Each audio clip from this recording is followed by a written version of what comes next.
ராபர் திரைப்படத்தினுடைய தேர்தல் விழாவுக்கு வந்திருக்கும் அனைத்து பத்திரிகையாளர் ஊடக நண்பர்கள் எல்லாத்துக்கும் என்னுடைய பணிவான வணக்கம். மற்றும் முன்னாள் அமர்ந்துட்டு இருக்க படத்து டீம் சம்பந்தப்பட்டவங்க, அப்புறம் சொந்த பந்தங்கள் எல்லாருமே வாழ்த்து வந்திருப்பாங்க. அவங்களுக்கு என்னுடைய பணிவான வணக்கம்.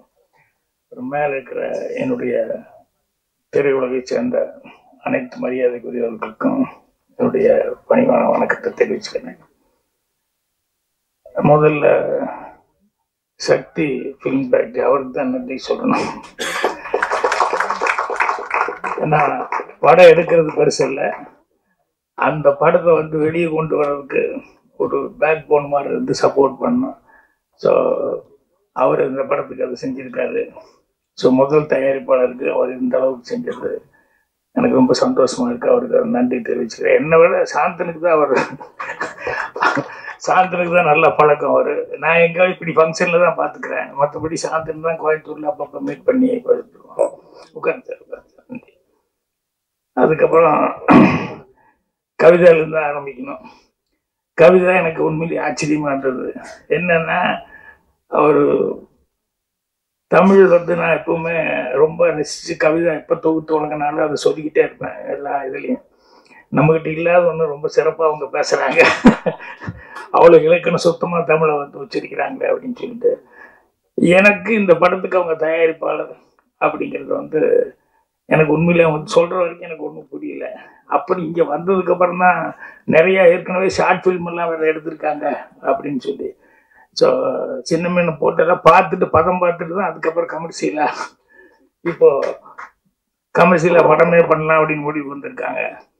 ஸோ தயாரிப்பாளர் வந்ததில் அவங்க நாளைக்கு மகளிர் தினம், ஆனால் எல்லாத்தையும் இன்றைக்கே ஸ்டேஜ் ஏற்றி எல்லாத்தையும் அவங்க சக பத்திரிகையாளர் எல்லாத்துக்கும் அவங்க கௌரவிச்சது அப்படிங்கிறது ரொம்ப சந்தோஷப்படக்கூடிய ஒரு சமாச்சாரம். அதுக்கு வாழ்த்து தெரிவிச்சுக்கலாம். அப்புறம் மூத்த பத்திரிகையாளர், ஆனால் எனக்கு ரொம்ப பாசத்தோட நட்பாக பழகிற செல்வம் சார், அவரை இது ஃபர்ஸ்ட் டைம் பிஆர்ஓ அப்படின்னு சொல்லியிருக்காங்க. அது எனக்கு ரொம்ப மனசுக்கு நிறைவாக இருந்தது. அதே மாதிரி அவங்க பேசும்போது சொன்னாங்க, நல்லா பேசுவாங்க. நல்லா பேசும்போது சொன்னாங்க, பாக்யராஜ் சார் அப்படின்னா அது ஃபைட்டுக்கு போகக்கூடாது, நீங்கள் டான்ஸ் நினச்சிட்டு போகக்கூடாது, நீங்கள் நடிப்பு நினச்சிட்டு போகக்கூடாது நீங்கள் அப்படின்ட்டு ஒன்லி கதை தான் அப்படின்னா இது எல்லாமே ஒரு மைனஸு அப்படிங்கிறத சொல்லாமல் சொல்லி கதையை மட்டுமே நினச்சிட்டு வாங்க அப்படின்னு சொல்லி எனக்கு பிரமாமா ஒரு வாழ்த்துப்படுற மாதிரி வாய்ச்சாங்க.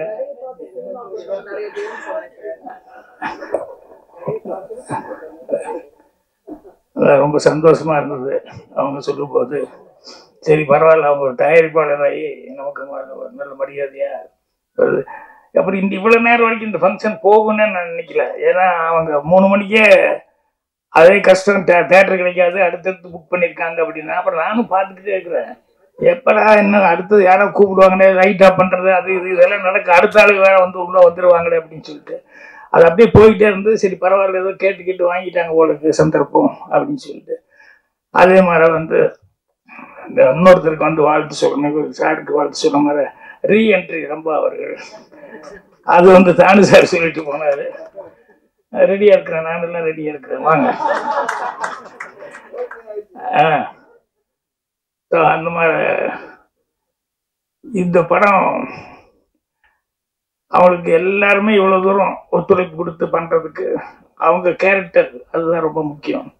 அது எனக்கு அவங்க கேரக்டர் எத்தனை பேர் பத்திரிகையாளர்கள் இருந்து எல்லாருமே சக நண்பர்கள் எவ்வளவு பேர் சும்மா ஒருத்தர் முன்னுக்கு வர முடியாது. எல்லாரும் ஆணுக்கு பின்னால்தான் பெண்ணுமாங்க, இந்த பெண்ணுக்கு பின்னால பல ஆண்கள் இருக்கிறாங்க நிறைய பேர். அவங்க எல்லாருமே நல்ல விதத்துல சப்போர்ட் பண்ணியிருக்காங்க. அது எனக்கு ரொம்ப சந்தோஷமா இருக்கு. அப்புறம் இன்னொருத்தர் இவங்க பிரதர் கார்த்திக், எனக்கு பொறாமையா இருந்தது. இவர் அவரை சொல்ல, அவரை உடனே கூப்பிட இது பண்ண அப்படின்னு உட்காரு. ஏன்னா எங்க அண்ணன் பேட் எடுத்துட்டே துரத்துவார். சினிமா டிராமான்னு சொன்னாலே கோயம்புத்தூர்ல சினிமா டிராமாவா அப்படின்ட்டு பெருசா தடி கிடி என்ன இருக்குதோ அதெல்லாம் எடுத்து துரத்துவாங்க. இதெல்லாம் நம்ம செய்யற வேலையா அப்படிங்கிற மாதிரி. அப்புறம் நான் சினிமாவுக்கு வந்ததுக்கு அப்புறம் தான் அக்செப்ட் பண்ணிக்கிட்டாங்க. ஆனா எனக்கு இப்போ பாருங்க, தம்பியை கொண்டு வரணும் அப்படிங்கிறதுக்காக வந்து அவர் எந்த அளவுக்கு சப்போர்ட் பண்ணியிருந்தா இதெல்லாம் கொடுக்கணும். அவங்க ஒரு பெரிய சப்போர்ட்டு, கவிதா ஒரு பெரிய சப்போர்ட்டு. அப்புறம் அந்த மெட்ரோ படத்துல நான் பார்த்தேன், அதுல கொஞ்சம் ஒரு ஒரு நல்ல ஃபோர்ஸான ஒரு கேரக்டரா வந்து பண்ணியிருப்பாரு. இங்க பார்த்தா அதுக்கு சம்மந்தமே இல்லாம உட்காந்துருக்க, என்னை விட இன்னசென்ட்டா உட்காந்துருக்க, எதுவுமே பேசாத அளவுக்கு சைலண்டா. நான் வந்தது அந்த படத்துல நான் பார்த்ததே வேற மாதிரி இருந்தது, இது என்னடா இந்த படத்துல இப்படி இருக்கு அப்படின்னு. ஸோ உங்களுக்கு உங்க பிரதரு சிஸ்டர் எல்லாமே கிடைச்சது உங்களுக்கு ஒரு பெரிய கொடுப்பினை. அப்புறம் இந்த படத்துல இன்னைக்கு இசை வெளியீட்டு இது டெய்லர் வெளியீட்டு விழாங்கிறதுனால ஜோவன் முதல் கொண்டு கேமராமேன் முதல் கொண்டு இதில் பணியாற்றின எல்லாத்துக்குமே என்னுடைய வாழ்த்துக்களை வந்து தெரிவிச்சுக்கிறேன். இது இம்ப்ரெஸ் அப்படின்னு சொல்லி கம்பெனி, இம்ப்ரெஸ் ஃபிலிம் ஃபேக்டரி அப்படின்னாங்க. டைட்டில் ரொம்ப இம்ப்ரெஸ்ஸாக தான் இருக்குது. நல்லா ராபர் அப்படின்னு சொல்லி சொல்லக்கூடியது. என்னென்னா திருடன் அப்படின்னு சொல்லும்போது எனக்கு வரும்போது அப்படி யோசிச்சுக்கிட்டே வந்தேன். எனக்கு பிடிச்ச சில திருட்டு விஷயங்கள்லாம் ரொம்ப நான் ரசிச்ச விஷயங்கள். அது சிவாஜி சார் நடிச்சது ஒரு படம் இருக்கும். ஒரு ஆள் வர்றான், நகை பணம் எல்லாம் எடுத்துட்டு வர்றான், அதை திருடணும், நாளைக்கு ஏதாவது நைட் டைம்ல போய் எல்லாம் திருடலாம் அப்படின்னு சொல்லும்போது, இதெல்லாம் காலையில 10:30 மணிக்கு தான் அவன் எடுத்துட்டு கடைக்கு வர்றான், 10:30 மணிக்கே திருடிடலாம், எங்க அந்த ரோட்லயே வச்சு திருடிடலாம் அப்படின்னு. இந்த ரோட்ல வச்சு எப்படி திருடுவா அப்படின்னா, ஒன்னும் இல்லை ஒரு கேமரா மட்டும் கொண்டு வாங்க அப்படின்னு சொல்லிட்டு 2 ஆளுகளை மட்டும் கூட கொடுங்க அப்படின்னு சொல்லிட்டு அந்த சேட்டு வரும்போது இவர் உணர்ந்து கேமராவெல்லாம் வச்சு ரெடியா 10 மணிக்கு வெயிட் பண்ணுவார். ஜனங்கள்லாம் சேர்ந்துருவாங்க. என்ன சார்னா, ஷூட்டிங்க நீங்களாம் கூட நடிக்கணும் அப்படின்னு. என்னன்னா இல்லை ஒருத்தர் வருவான், அப்போ நாங்கள் வந்து டக்குன்னு போய் நிறுத்தி பிளாக் பண்ணி அந்த பணத்தை எல்லாம் பொட்டியோட பணத்தையும் நகையும் தூக்கிட்டு ஓடுவோம். அப்ப அவன் ஐயோ ஐயோ திருடன் திருடன் கத்தும் போது நீங்களாம் சேர்ந்து ஏண்டா வட்டிக்கு வட்டி விட்டு இப்போ காசு சம்பாதிச்சுவேன், அதனாலதான் அவன் காசு இப்படி அநியாயத்துக்கு போகுது அப்படின்னு சொல்லி நீங்களாம் அவனை பிடிச்சி ரொம்ப கம்மியா அடிச்சு அவனை அப்படி உட்கார வச்சிருங்க அப்படிங்கிற மாதிரி சொல்லி சிவாஜி சார் திருடிட்டு போவார் திருடன் படத்துல. நான் ரொம்ப ரசிச்ச சீன் அது. புத்திசாலித்தனம் இருந்தது, அதே நேரத்தில் பிரசன்ட் ஆஃப் மைண்ட் யூஸ் பண்ணி பண்ணுறது. இதே மாதிரி ரியல் லைஃப்ல கூட ஒன்று சொல்லுவாங்க. என்னன்னா இன்கம் டேக்ஸ் வந்து எல்லாருமே பேஜர் ஆயிடுவாங்க இல்லையா, திடீர்னு வந்து நிற்கிறாங்க அப்படிங்கும்போது. அது எம்ஆர்ஆர் வீட்டுக்கு ஒரு தடவை இன்கம் டேக்ஸ் அடிச்சுட்டு வந்துட்டாங்க. வந்து என்ன இதான் இன்கம் டேக்ஸ் நாங்கள் அப்படின்னா ஒரு 4-5 பேர் உடனே எம்ஆர்ஆர் வெளியே வந்து ஐயோயோ ஐயோன்னு கத்தினாரு. வீதியில எல்லாம் எம்ஆர்ஆர் ரோட்ல வந்து ஐயோன்னு கத்தி, என் வீட்டுக்குள்ள திருடம் வந்துட்டு என்ன கத்தியை காப்பிட்டு மிரட்டுறா நீங்களாம் காப்பாற்றணும் ஜனங்க. நம்ம எம்ஆர்ஆர் வீட்டுல உடனே எல்லாம் பூந்து அடி, இன்கம் டேக்ஸ் எனக்கு அடி விழுந்துருக்கு. இவர் பொட்டி படிக்கிற என்னென்னலாம் வச்சிருக்காரு அதெல்லாம் பத்திரமா கார்ல எடுத்து வச்சு சேஃப்டியா கொண்டு போயிட்டாரு வெளியே. அன்னைக்கு இன்கம் டேக்ஸ் அன்னைக்குதான், அதுல இருந்தா போலீஸ் இல்லாம எந்த வீட்டுக்கும் இன்கம் டேக்ஸ்கே போகிறாங்க. அன்னையில இருந்தா போலீஸே வந்து இது பண்ண ஆரம்பிச்சாங்க அப்படின்னா.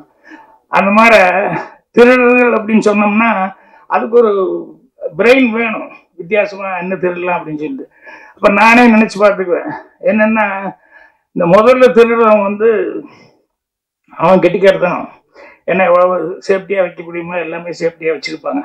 ஆனா இவன் மைண்டு வந்து ரொம்ப பிரமாதமா அதை யூஸ் பண்ணி எப்படா அதை திருடிட்டு போறது அப்படின்னு சொல்லிட்டு ரொம்ப பிளான் பண்ணி கரெக்டா போய் இவன் வந்து அடிச்சுட்டு போயிடுவான். அப்புறம் போலீஸ்காரன் வருவான், அவன் வந்து எப்படி நின்று பார்ப்பான், எந்த வழியா உள்ள வந்திருக்க முடியும், எப்படி வந்திருக்கணும், ரேகையெல்லாம் போடுறதுக்கு முன்னாடியே அது பழக்கமானவனா இல்லை புதுசாக தெரிஞ்சவனா அப்படின்னு சொல்லி பார்த்துட்டு இவனை வந்து போலீஸ்காரன் வந்து கரெக்டாக அவன் ரூட்டை கண்டுபிடிச்சி இவன் போய் அரெஸ்ட் பண்ணுவான். ஸோ அது இதை விட பெரிய திருடனை விட பிரெயினுங்கிறது வந்து போலீஸ்காரனுக்கு. அதுக்கப்புறம் இது கோர்ட்டுக்கு வரும், அந்த லாயர் கேட்டுக்குவார். கேட்டு என்னென்ன அவன் திருடினேன் அப்படின்னா ஓகே. அப்புறம் போலீஸ் இப்படி பிடிச்சாங்க, இல்லை மர்டர் கேஸ் ஏதோ ஒன்றை பிடிச்சாங்க. உடனே அந்த லாயர் இவன் இப்படி திருடினா போலீஸ் இப்படி கேஸ் போட்டிருப்பான், இவன் இப்படி பண்ணியிருப்பான் அப்படி பண்ணியிருப்பான், ரெண்டையும் கேட்டுட்டு இப்படி நடக்கவே இல்லை அப்படின்னு சொல்லிட்டு அந்த கேஸே உல்டா பண்ணி விட்டுருவாங்க. சில நேரங்கள்ல அந்த லாயர் பண்றது இருக்க, இந்த திருட மூளையை விட போலீஸ்காரங்க அவங்க இன்னும் கிரிமினல் மூளை. லாயருக்கு தப்பா நினைச்சு கூடாது, ஜெயிச்சுக்கிறதுக்காக சொல்லுவாங்க. என்னன்னா ஒருத்தர் திருடிட்டான், இது அருவாள் வெட்டிட்டான்னு சொன்னோன்னே கைப்பிடியா பிடிச்சிட்டாங்க, அருவாள்லாம் இருக்குது. அப்புறம் அவங்க கிட்ட போய் கேட்கும்போது வந்து எனக்கு எவ்வளோ பணம் கொடுக்குறீங்க, அப்படின்னு லாயர் கேட்டாரு. அவர் 5 லட்சம் கொடுத்தா நீங்க கைப்பிடியா பிடிச்சிட்டாங்க, எப்படி காப்பாற்றணும்? நான் காப்பாத்துறியா? நீ நானே காப்பாத்துறேன், நான் வெளியே கொண்டு வந்துடுறேன், ஒரு 5 லட்சம் கொடுக்குறியா 10 லட்சம் கொடுக்குறியான்னு சொல்லி பேசிட்டாரு. அப்புறம் போனாரு. அடுத்த நாள் வந்து என்னன்னா கோர்ட்டில் வந்து கூப்பிட்டு இது மாதிரி அறுவாள் வெட்டின அறுவாள் பார்த்தவங்கலாம் இருக்காங்க, வெட்டின அறுவாள் இருக்குது அப்படின்னு உடனே இந்த லாயர் அறுவாளுக்கு வெட்டின அறுவாளில் கத்தி இருக்காது, ரத்தம் இருக்கு, எல்லாம் ஓகே இவரான அதை போய் அந்த அறுவாளை எடுத்துட்டு போய் கொஞ்ச நேரத்துலேயே அந்த ஃபாரன்சிக் மாதிரி ஆளுங்க இருப்பாங்க இல்லையா, இந்த பிளட்டை செக் பண்ணி அதை முதல்ல செக் பண்ணிட்டு வர சொல்லுங்க. அதை போய் செக் பண்ணிட்டு வந்து அது ஆட்டு ரத்தம் அப்படின்ட்டான். என்னன்னா இவர் முதல் நாளே போலீஸ்ல போய் ஆளை பிடிச்சி அவனுக்கு ஒரு 1 லட்ச ரூபாய் கொடுத்து அந்த அறுவாளை வாங்கிட்டு வந்து அதை போய் கிளீன் பண்ணி நல்லா கரெக்ட் பண்ணிட்டு ஆட்டு ரத்தத்தை எடுத்து அதில் பூசிட்டு கொண்டு வந்து சத்தமெல்லாம் மறுபடியும் உள்ள வைக்க சொல்லிட்டாரு. ஸோ லாயருடைய புத்திசாலித்தனம் எப்படிங்கிறது பாருங்க. அது எப்படி எடுத்துக்கலாம், கிரிமினல் மைண்டு எடுத்துக்கலாம், புத்திசாலித்தனமான மைண்டு எடுத்துக்கலாம். ஆனால் இது போலீஸ் திருடன் தாண்டினது போலீஸுடைய மைண்டு, போலீஸை தாண்டி லாயருடைய ஒரு மைண்டு. இது எல்லாத்த விட மோசமான ஒரு மைண்ட் இருக்கு, ரொம்ப கிரிமினலான மைண்டு. அவங்க யாருன்னா ரைட்டர், நம்ம அனந்த கிருஷ்ண மாதிரி என்ன மாற என்ன அப்படின்னா இது எல்லாத்தையும் கிரியேட் பண்றது யாரு? ஒரு கதைக்கு வேணும்னா திருடன் நம்ம தான் கிரியேட் பண்ணணும். அதை எப்படி போலீஸ்கார கண்டுபிடிக்கிறான் அப்படிங்கிறதையும் நம்ம தான் கிரியேட் பண்ணணும். லாயர் கேரக்டர் வந்ததுனால அதை உடைக்கிறதுக்கு லாயருக்கு உண்டான மூளை, அதுக்கு உண்டான டைலாக் அதெல்லாம் போடுறதும் நம்ம தான் பண்ணணும். இத்தனையும் பண்ணி அதுக்கப்புறமா தான் வந்து ரைட்டருங்கிறவங்க வந்து பேர் வாங்க முடியும்.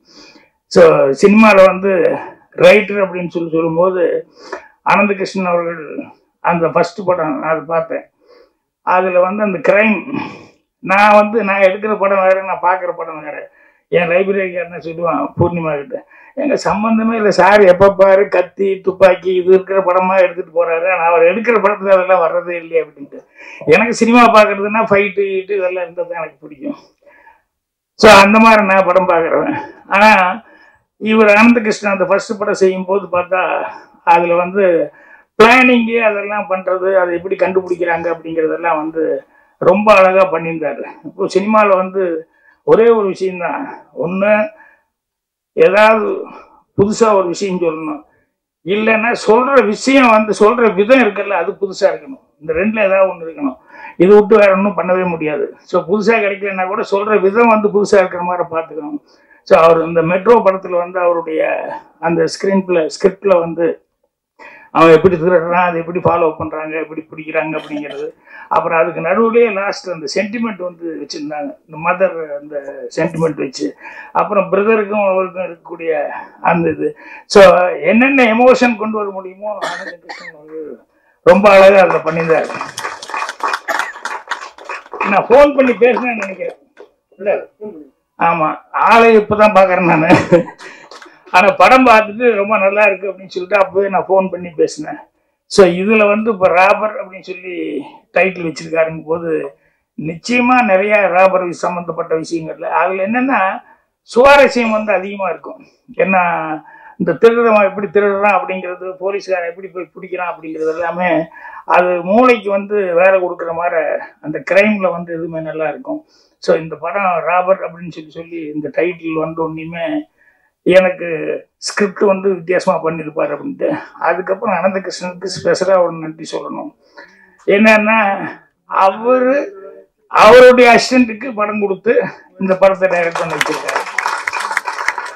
அது பெரும்பாலும் அப்படிலாம் நடக்கிறது கொஞ்சம் கஷ்டமாக இருக்கும், அந்த மாதிரி தான் நடக்காது. ஆனால் அவர் வந்து உதவியாளருக்காக வந்து ஒரு படம் பண்ணணும்னு சொல்லி அதை வந்து ஓகே அப்படின்னு சொல்லி கவிதா அவர்களும் அக்செப்ட் பண்ணிக்கிட்டு அவங்க வந்து படம் ப்ரொடியூஸ் பண்ணது அப்படிங்கிறது வந்து அதான் அந்த அண்டர்ஸ்டாண்டிங் அப்படிங்கிறது வந்து அவர் எந்த அளவுக்கு இவர்கிட்ட சின்சியராக ஒர்க் பண்ணியிருந்தா இவர் இந்த அளவுக்கு அவருக்கு ஒரு வாய்ப்பு கொடுத்துருப்பார் அப்படிங்கும்போது அது மனசுக்கு சந்தோஷமா இருக்கு. இது வந்து ஒரு ஆரோக்கியமான விஷயம் சினிமாவில்.